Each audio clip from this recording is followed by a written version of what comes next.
आज मार्केट्स में तीन मेजर ट्रेंड्स चल रहे हैं जो कि इंडिया के फ्यूचर ग्रोथ को डिफाइन करने वाले हैं। पहला, एविएशन फाइनेंस। क्या इंडिया ग्लोबल एयरक्राफ्ट लीजिंग का नेक्स्ट हब बन सकता है?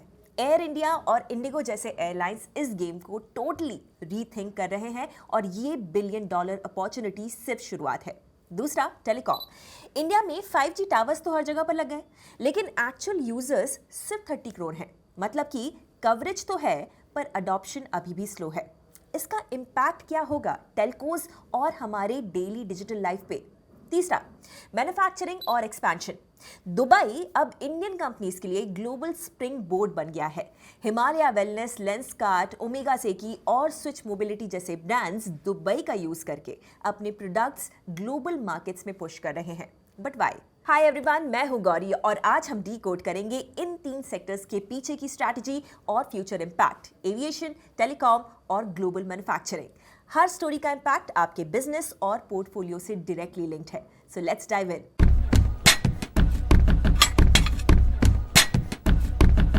पहली स्टोरी में एयर इंडिया और इंडिगो, जो स्काइज में तो एक तरीके से राइवल्स हैं, बट आज एक कॉमन गोल की तरफ काम कर रहे हैं और वो है इंडिया को एयरक्राफ्ट लीजिंग का ग्लोबल हब बनाना। आपको पता है, ज्यादातर एयरलाइंस जो प्लेन्स को यूज करते हैं उन्हें वो खरीदते नहीं है, लीज पर लेते हैं। इंडिया में भी 80% से ज्यादा कमर्शियल व्हीकल्स लीज पर होते हैं। ग्लोबल एवरेज सिर्फ 50% का है। मतलब हमारा ऑलमोस्ट पूरा का पूरा एविएशन सेक्टर बेसिकली रेंट पे चल रहा है और अगले 20 सालों में एयरलाइंस को हजारों नए एयरक्राफ्ट चाहिए होंगे।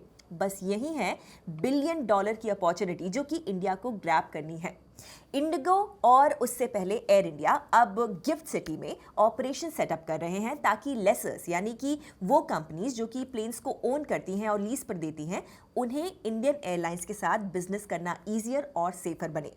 इंडिगो ने रिसेंटली अप्रैल में गिफ्ट सिटी में एक ऑफिस ओपन किया अपने सब्सिडरी इंडिगो IFSC के लिए, जो इंडिगो के प्लेन्स के लीजिंग ऑपरेशंस हैंडल करता है। वैसे इंडिगो थोड़ा लेट है इस रेस में। एयर इंडिया ने ऑलरेडी गिफ्ट सिटी में लीजिंग ऑपरेशंस के लिए एंट्री ले ली है, लेकिन अब इंडिगो कैचअप कर रहा है और वो भी बड़े स्केल पर।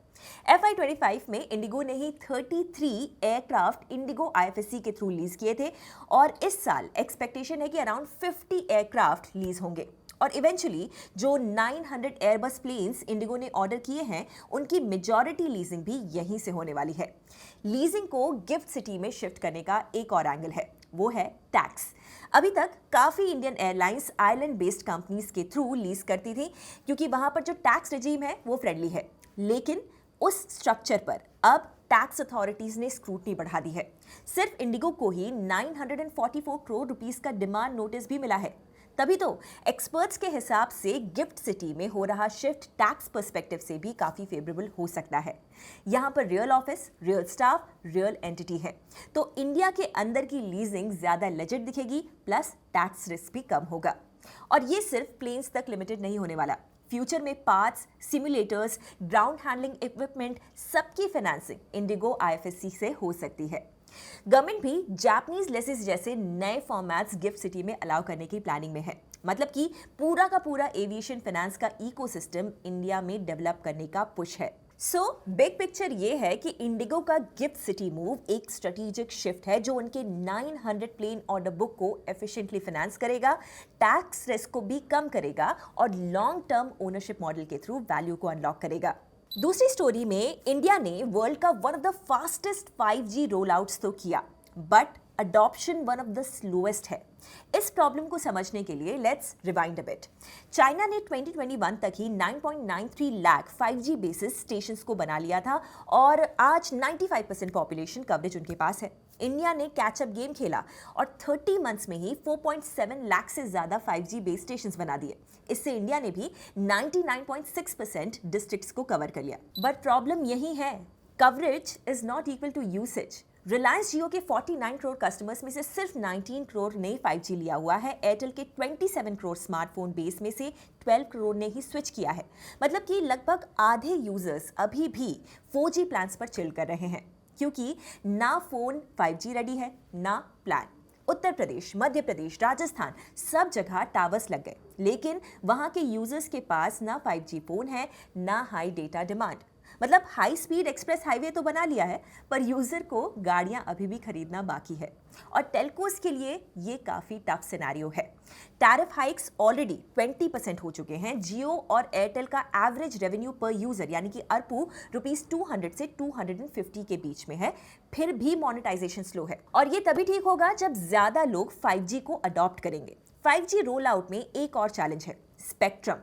आपको लग रहा होगा कि बस टावर्स लगाना ही काफी है। नहीं, टावर्स बिना स्पेक्ट्रम के बस खाली पोल्स होते हैं। GSMA के रिपोर्ट के हिसाब से इंडिया को 2030 तक 5x ज्यादा स्पेक्ट्रम चाहिए होगा, दैट इज 2000 मेगाहर्ट्ज, जो कि आज 400 मेगाहर्ट्ज अवेलेबल है। डेटा डिमांड 10x जंप करने वाली है, दैट इज आज के 5400 बिलियन जीबी से 54,000 बिलियन जीबी होने वाली है। Add to that 30 billion IoT devices globally.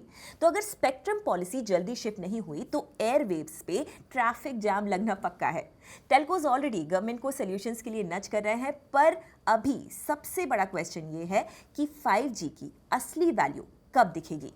देखिए, अडॉप्शन का पेस धीरे है बट ग्रोथ ट्रैजेक्टरी सॉलिड है। 2022 में सिर्फ 1 करोड़ यूजर्स थे, 2024 तक 18 करोड़ और 2029 तक 84 करोड़ से ज्यादा का प्रोजेक्शन है। मतलब ग्रोथ स्लो है बट स्टेडी है। और इंडिया का नेक्स्ट बिगर बेट है 6G। इसके लिए स्पेक्ट्रम रिफॉर्म्स काफी ज्यादा इंपॉर्टेंट है। तो 5G के टावर्स तो बन गए हैं, लेकिन असली इंपैक्ट तभी आएगा जब अडॉप्शन मास लेवल पे होगा, डिवाइस पेनिट्रेशन सही पेस पे चलेगी और सही टाइम पे स्पेक्ट्रम रिफॉर्म्स होंगे। क्या दुबई बनने जा रहा है इंडिया का सेकंड लार्जेस्ट ट्रेड पार्टनर? तीसरी स्टोरी में हम बात कर रहे हैं हिमालय वेलनेस, डाबर, लेंसकार्ट, ओमेगा सेकी मोबिलिटी, स्विच मोबिलिटी और जिंदल सॉ जैसे बड़े इंडियन नेम्स के दुबई शिफ्ट होने के पीछे की स्ट्रैटेजी की।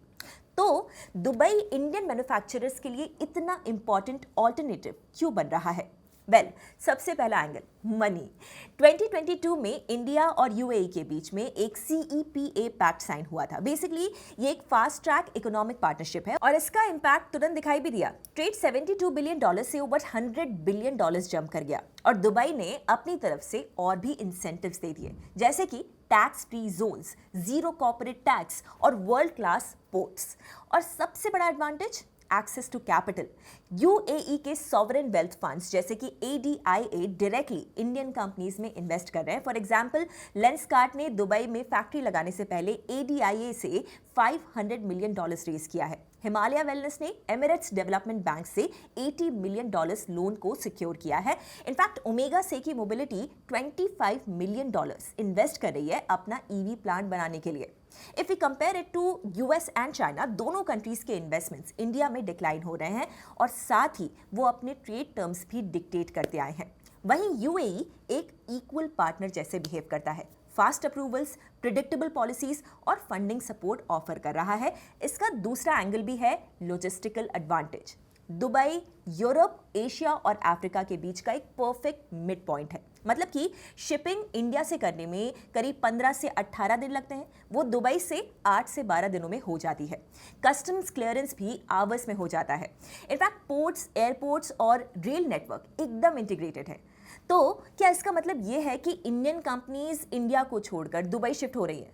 नहीं, ये मोस्टली एक एक्सपेंशन स्ट्रैटेजी है। फॉर एग्जाम्पल, लेंसकार्ट का दुबई प्लांट सिर्फ 1% आउटपुट देता है। वो इंडिया में तेलंगाना में अपना सबसे बड़ा प्लांट को बिल्ड कर रहे हैं। हिमालय भी अपना मेजर प्रोडक्शन इंडिया में ही रखेगा। दुबई उनके लिए एक ग्लोबल लॉन्च पैड है, जहां से वो मिडिल ईस्ट, अफ्रीका और यूरोप को ईजिली सर्व कर सकें। तो बॉटम लाइन ये है कि दुबई इंडियन कंपनीज को ग्लोबल बनने के लिए एक रेडीमेड प्लेटफॉर्म दे रहा है। इससे इंडिया की मैन्युफैक्चरिंग इकोसिस्टम क्लियर एडवांटेज में दिखाई दे रही है and it shows in the trend. That's it for today. Then एक तरफ गिफ्ट सिटी इंडिया के एविएशन फाइनेंस को ग्लोबल मैप पे लाने की कोशिश कर रहा है, दूसरी तरफ 5G का एक्सप्रेस हाईवे तो बन गया है, लेकिन अभी भी गाड़ियां चलनी बाकी हैं। और एक और इंपॉर्टेंट चीज, दुबई एक मैन्युफैक्चरिंग स्प्रिंग बोर्ड बन गया है इंडियन कंपनीज के लिए।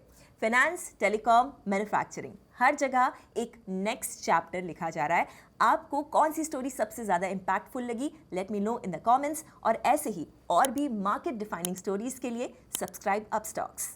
Investment in securities market are subject to market risks. Read all the related documents carefully before investing.